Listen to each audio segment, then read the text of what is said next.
പ്രിയപ്പെട്ട മകന് തൻ്റെ പൊന്നോമനയ്ക്ക് അന്ത്യചുംബനം നൽകി വിട ചൊല്ലാൻ ഒരുങ്ങുന്ന അമ്മ സുജ. അമ്മയുടെ തേങ്ങൽ, ആ അമ്മയുടെ അലമുറയിട്ട് കരയുന്ന അമ്മയെ ആശ്വസിപ്പിക്കാനാകാതെ വിങ്ങിപ്പൊട്ടുന്ന ഒരു നാട്. പിളന്തറയിലെ ഈ ദൃശ്യങ്ങൾ എങ്ങനെയാണ് മനുഷ്യ മനസാക്ഷിയെ നിശ്ചലമാക്കുന്നത് എന്ന് നമുക്ക് നേരിട്ട് തന്നെ കണ്ടാൽ മനസ്സിലാകും. സുതീഷ് എന്ത് പറയാനാണ്? ഇവിടെ നിന്ന് ഈ ദൂരെ ഇരുന്ന TV സ്ക്രീനിലൂടെ ഈ ദൃശ്യങ്ങൾ കാണുമ്പോൾ പോലും ഇത് കണ്ടു നിൽക്കാനാകുന്നില്ല. അവസാനമായി ആ കുഞ്ഞിൻ്റെ ദേഹം ചിതയിലേക്ക് എടുക്കുന്നു. ആ ദൃശ്യങ്ങൾ നമ്മൾ കാണുന്നുണ്ട്. ഒരു നാട് മുഴുവനുമുണ്ട്. ആ നാട്ടുകാർ മാത്രമാകില്ലല്ലോ അവിടെ തടിച്ചു കൂടിയിരിക്കുന്നത്.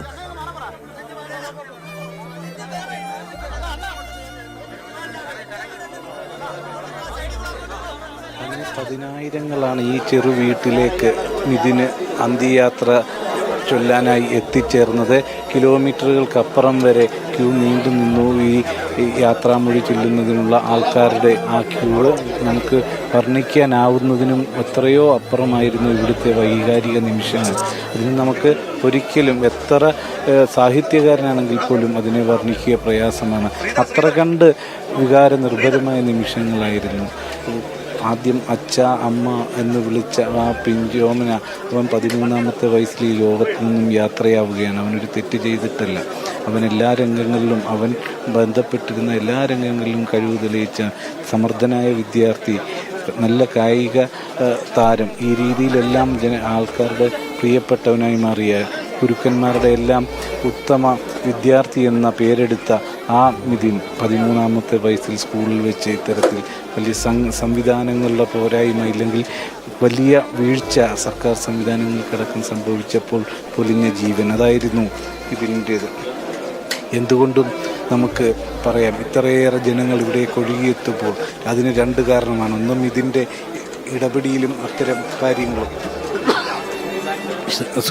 അതോടൊപ്പം തന്നെ ഈ ഓരോ ആൾക്കാരോടും സംസാരിക്കുമ്പോഴുള്ള അവൻ്റെ പ്രസന്നഭാവം, അതോടൊപ്പം തന്നെ ആരോടും വഴക്കിടാത്ത, എന്നാൽ എല്ലാത്തിനും ഒപ്പം നിൽക്കുന്ന ആ ഒരു രീതി, അതൊക്കെ തന്നെയായിരുന്നു അവനെ പ്രിയപ്പെട്ടവനാക്കിയത്. അവൻ്റെ ഇപ്പോൾ ഹൈന്ദവാചാരപ്രകാരമുള്ള കർമ്മങ്ങളുടെ ആദ്യഘട്ടം പൂർത്തിയാക്കി മൃതദേഹം ഇപ്പോൾ ചിതയിലേക്ക് എടുത്തിരിക്കുകയാണ് അനു.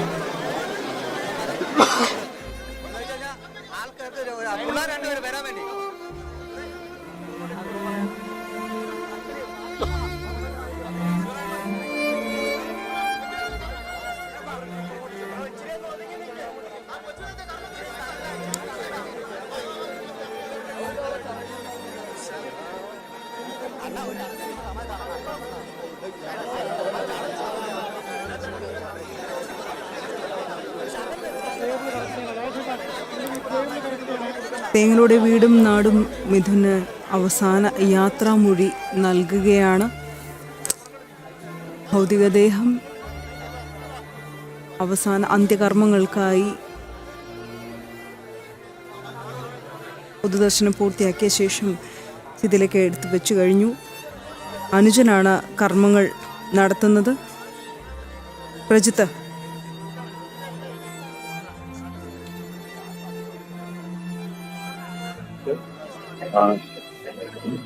ഇതിന്റെ മൃതദേഹം എത്തിച്ചിട്ടുണ്ട്. സഹോദരൻ സുജിനാണ് ഈ രീതിയിൽ അത് കർമ്മങ്ങൾ നിർവഹിക്കുന്നത് എന്നുള്ളതാണ്. ഡെപ്യൂട്ടി കൊളസ്റ്റിനേറ്റീവിൽ സുജിനായിരിക്കും.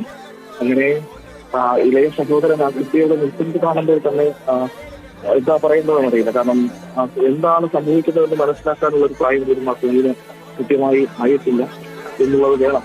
അതിന്റെ ഒരു ഗൗരവം എത്രയും വർഷം ഒപ്പം ഉണ്ടായിരുന്ന ചേട്ടൻ ഇനിയില്ല എന്ന് മനസ്സിലാക്കുന്ന ഒരു പ്രായമല്ല അവന്. നമുക്ക് ആ ദൃശ്യങ്ങളിൽ കാണാൻ കഴിയും. ഒപ്പം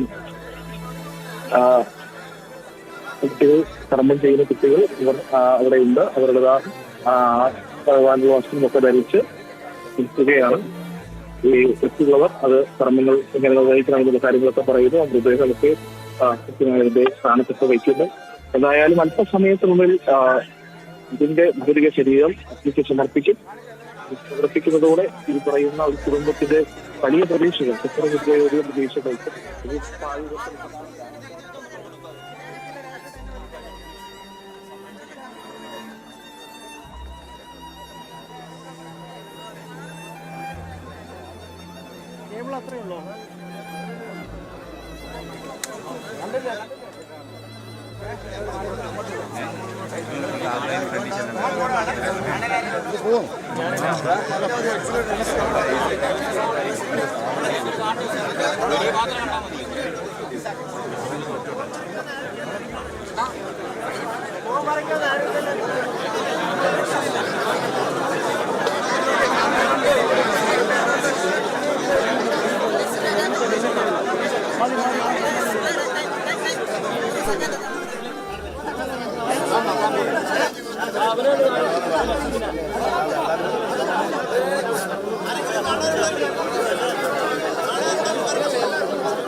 ഇതിന്റെ തിരുശരീരം സമർപ്പിക്കും. കഴിവിക്കത്തെ ഒരു സർക്കാർ വലിയ പ്രജാപ്രതിനിധനാണ് ഇപ്പോൾ രാജ്നാഥ്. ഈ വിശുദ്ധീകരണം ഒരു അന്തരീക്ഷമാരും ഒറ്റയ്ക്ക് ചർച്ചകളിലേക്ക് പോകുന്നു. പക്ഷേ ഇത് കഴിഞ്ഞാൽ ഈ നിസ്കാര ചടങ്ങുകൾ പൂർത്തിയായി കഴിഞ്ഞാൽ കൃത്യമായ ചോദ്യങ്ങൾ ഉയർത്തേണ്ടതുണ്ട്. ആ ചോദ്യങ്ങൾ എല്ലാവരുടെയും മനസ്സിലുണ്ട്. കഴിഞ്ഞ കുറച്ച് മണിക്കൂറുകളായി മാത്രം സംസ്കാര ചടങ്ങുകൾ ഇത്തരം ചർച്ചകളിലേക്ക് ഒന്നും കാര്യങ്ങൾ പോയിട്ടില്ല എന്നുള്ളതാണ്. കാരണം ഒരു കുടുംബത്തിന്റെ പ്രതീക്ഷകളാണ് ചെലുത്തുന്നത്. ഒരു കുടുംബത്തിന്റെ മോഹങ്ങളാണ് ഇല്ലാതെ വളരെ സാധാരണക്കാരായ ഒരു കുടുംബം. അവർ എങ്ങനെയെങ്കിലും മക്കളെ കഷ്ടപ്പെട്ട് പഠിപ്പിച്ച് നല്ല നിലയിൽ എത്തിക്കണമെന്ന് മോഹിച്ചൊരമ്മ അതിനായി വിദേശത്ത് പോയി കൂലിവേല ചെയ്ത് ജോലി ചെയ്ത് ജീവിക്കാൻ ആ പണം അയച്ച് മക്കളുടെയും വീട്ടിന്റെയും ഒക്കെ സാഹചര്യങ്ങൾ മെച്ചപ്പെടുത്തണമെന്ന് ആഗ്രഹിച്ചിട്ട് അവരറിയുന്നത് സ്വന്തം മകൻ മരിച്ചില്ല, എവിടെ വെച്ചാണ് മരിച്ചത്, എങ്ങനെ മരിച്ചു. അത് ഏറ്റവും വിശ്വാസത്തോടെ അവർ ഏൽപ്പിക്കുന്ന ഒരു സ്ഥലം, അവരുടെ മകൻ പഠിക്കുന്ന അവിടെ ആ സ്കൂൾ ടൈമിൽ ആ കുട്ടി സുരക്ഷിതരായിരിക്കും. ഈ അല്പം ഉഴപ്പിയാലോ അധ്യാപകർ രണ്ട് തല്ലു തല്ലിയാലോ ഒക്കെയുള്ള സാഹചര്യങ്ങൾ വെച്ച് അപ്പുറത്തെ ആ കുട്ടി അവിടെ പഠിക്കുന്ന സമയം അവിടെയുള്ള സമയം അവൻ പൂർണ്ണ സുരക്ഷിതനായിരിക്കും ഒരു വിശ്വാസത്തിലയച്ച രക്ഷിതാക്കൾ. എല്ലാ രക്ഷിതാക്കളും അങ്ങനെ തന്നെയാണ്. അങ്ങനെ അയച്ച രക്ഷിതാക്കൾക്ക് ഒടുവിൽ അറിയുന്നത്, ആ അമ്മ അറിയുന്നത് സ്വന്തം മകൻ ആ ശൈലിയിൽ വെച്ച് തന്നെ മരണപ്പെട്ടു എന്നതാണ്.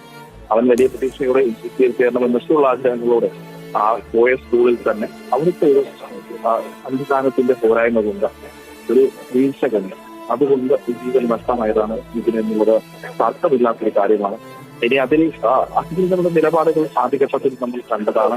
ഇത് തങ്ങളുടെ സ്കൂളിൽ നിന്ന് പറഞ്ഞവർ, ഇത് തങ്ങൾക്കൊരു ബന്ധവുമില്ലെന്ന് പറഞ്ഞവർ, പിന്നീട് വീഴ്ചകൾ തുടർന്ന് സമ്മതിച്ചവർ, ആദ്യം മറ്റു വകുപ്പുകളുടെ മുന്നിൽ വീഴ്ചകൾ തള്ളിയിട്ടവർ, അങ്ങനെ ഒരുപാട് നിലപാട് മാറ്റങ്ങളൊക്കെ നമ്മൾ കണ്ടു. എന്താണ് സംഭവിച്ചത് ഒരു യാഥാർത്ഥ്യം ബോധ്യമായതോടുകൂടി ഒടുവിൽ തെറ്റ് സംബന്ധിച്ച് മാപ്പ് പറയേണ്ടി വന്നൊരു സാഹചര്യമുണ്ട്, അല്ലെങ്കിൽ അത്തരം ഒരു അവസ്ഥയിലേക്ക് പോയതുണ്ട്. ഇനി അതിന്റെ കണക്കെടുപ്പുകൾ ഈ ദിവസത്തിൽ നടക്കുന്നില്ല. പക്ഷെ അതിന്റെ മറുപടികൾ എന്തായാലും വരും ദിവസങ്ങളിൽ ലഭ്യമാകുക തന്നെ വേണം. ഒരു പ്രിൻസിപ്പളെ സസ്പെൻഡ് ചെയ്തതുകൊണ്ട് മാത്രം ഇതിന്റെ വിഷയമാണോ ഇതിന്റെ ചോദ്യം ഇപ്പോൾ തന്നെ പലരും ഉന്നയിച്ചിട്ടുണ്ട്. നമ്മളോട് സംസാരിച്ച നാട്ടുകാരെ പറയുന്നതാണ് വീഴ്ച വന്ന് പാർക്കാണ്. അവർക്കെതിരെ എന്തുകൊണ്ട് കർശനമായ നടപടി ഉണ്ടാകുന്നില്ല. ഏതെങ്കിലും 9 വർഷമായ ഒരു കെട്ടിടം ഒരു അനധികൃതമായി നിർമ്മിച്ച ഒരു നിർമ്മിതി അവിടെ ഉണ്ടായിട്ട് അത് തിരിഞ്ഞു നോക്കാൻ കഴിയാതിരുന്നു. അത് ഒപ്പം അതിന്റെ പുറത്തുകൂടി കിടക്കുന്ന ഇത്രയും പവറുള്ള വൈദ്യുതി ലൈൻ ഉണ്ട് എന്നുള്ള സംഭവങ്ങൾ അതിന്റെ മാറ്റം വരുത്തേണ്ടവർ, അതിന് തടയിടേണ്ടവർ അവരൊന്നും ഇതിൽ നടപടിയുണ്ടായിട്ടില്ല, ഇടപെടലുണ്ടായിട്ടില്ല. എല്ലാ വർഷവും സ്കൂൾ തുറക്കുന്ന സമയത്ത് സുരക്ഷാ ഓഡിറ്റുകൾ സ്കൂളുകളിൽ നടക്കും. സുരക്ഷാ ഓഡിറ്റുകൾ സ്കൂളുകളിൽ നടക്കുമ്പോൾ അവിടെയുള്ള പ്രത്യേക സമിതികൾ ചേരണം. അതിൽ പോലീസ് മുതൽ ഇലക്ട്രിസിറ്റി വകുപ്പ് വരെയുള്ള അല്ലെങ്കിൽ ഫയർഫോഴ്സ് വരെയുള്ള എല്ലാത്തരം സംവിധാനങ്ങളുടെയും പ്രധാനപ്പെട്ട ഉദ്യോഗസ്ഥർ അതിൽ പങ്കെടുക്കണം. ആ സ്കൂളിന്റെ പരിസരത്തുള്ള ജനപ്രതിനിധികൾ പങ്കെടുക്കണം. അവർ പങ്കെടുത്ത് ആ സ്കൂളിൽ കുട്ടികൾക്ക് പഠിക്കാൻ കഴിയുന്ന അനുകൂല സാഹചര്യമാണോ എന്നുള്ളത് ഉറപ്പുവരുത്തണം. അവിടെ സുരക്ഷാ പരിശോധനകൾ നടത്തണം. ഏതെങ്കിലും ഒരു കെട്ടിടം അപകടാവസ്ഥയിലുണ്ടോ, കെട്ടിടത്തിലെ ഒരു ചെറിയ സൈക്കോലെങ്കിലും അപകടാവസ്ഥയിലുണ്ടോ, അതുപോലും പരിശോധിക്കണം. അതുപോലും പരിശോധിച്ച് മാത്രമേ വർഷാവർഷം സ്കൂൾ തുറക്കുമ്പോൾ അതിന്റെ ഫിറ്റ്നസ് ഉറപ്പിക്കാൻ പാടൂ. അങ്ങനെ ഒരു പരിശോധന പോലും നടത്താതെ സ്കൂളിൽ എത്തിയെന്ന് പോലും സംശയമാണ്. ഈ വർഷം സ്കൂളിന്റെ ഫിറ്റ്നസ് കൊടുത്തത് എന്നുള്ള കാര്യത്തിൽ തർക്കമില്ല. കോൺഗ്രസ് ഭരിക്കുന്ന പഞ്ചായത്ത് ഭരണസമിതി അത് അസിസ്റ്റന്റ് എഞ്ചിനീയറുടെ തലയിലേക്ക് ഇട്ടു. അദ്ദേഹമാണ് അനുമതി കൊടുത്തത്. അദ്ദേഹം ഇടതു സംഘടനാ നേതാവാണ് എന്നുള്ളതാണ് പഞ്ചായത്ത് പ്രസിഡന്റ് സ്വീകരിക്കുന്ന നിലപാട്. പക്ഷേ അവിടെ ഒരു പരിശോധന ഉണ്ടായില്ല എന്നുള്ളൊരു യാഥാർത്ഥ്യമാണ്. അവിടുത്തെ പഞ്ചായത്ത് അത് ക്ലോസ് ചെക്ക് ചെയ്തില്ല എന്നുള്ളൊരു യാഥാർത്ഥ്യമാണ്. അവരുടെ ഭാഗത്തുനിന്നുണ്ടായത് വലിയ വീഴ്ചയാണെന്നതും ഒരു യാഥാർത്ഥ്യമാണ്. എന്തായാലും ഒടുവിൽ ഇപ്പോഴുള്ള ആ വീഴ്ചകളുടെ പരിണിത ഫലമായി തന്നെയാണ് ഈ കുട്ടിന്റെ ജീവൻ നഷ്ടമായത് എന്നുള്ള കാര്യത്തിൽ തർക്കമില്ലാത്തതാണ്. ആ വീഴ്ചകളുടെ ഒടുവിൽ ജീവൻ നഷ്ടമായ 13-കാരൻ ഒടുവിൽ സ്വന്തം വീട്ടുകാർക്ക് അഗ്നിക്ക് സമർപ്പിക്കേണ്ടി വരുന്നു. ഇനി ഈ കാര്യത്തിൽ ഈ കുട്ടി ഇത്രയും വർഷം 13 വർഷം ലാളിച്ചു വളർത്തിയ മകനില്ല. അവന്റെ ഓർമ്മകൾ മാത്രം ആ കുടുംബത്തിൽ ബാക്കിയാണ്. അപ്പോഴും ചോദ്യങ്ങൾ ഒരുപാട് ബാക്കിയുണ്ട്. ആ ചോദ്യങ്ങൾക്ക് ഉത്തരം വരും ദിവസങ്ങളിൽ തേടുക തന്നെ വേണം. എന്തായാലും ഈ സംസ്കാര ചടങ്ങുകൾ ഇവിടെ ഇപ്പോൾ പുരോഗമിച്ചുകൊണ്ടിരിക്കുന്നു. ഈ കർമ്മങ്ങൾ അത് ആചാരപ്രകമുള്ള കർമ്മങ്ങൾ അത് നിർവഹിക്കുകയാണ്. അപ്പോൾ നമുക്ക് ദൃശ്യങ്ങളിൽ അത് കാണുകയും ചെയ്യാം.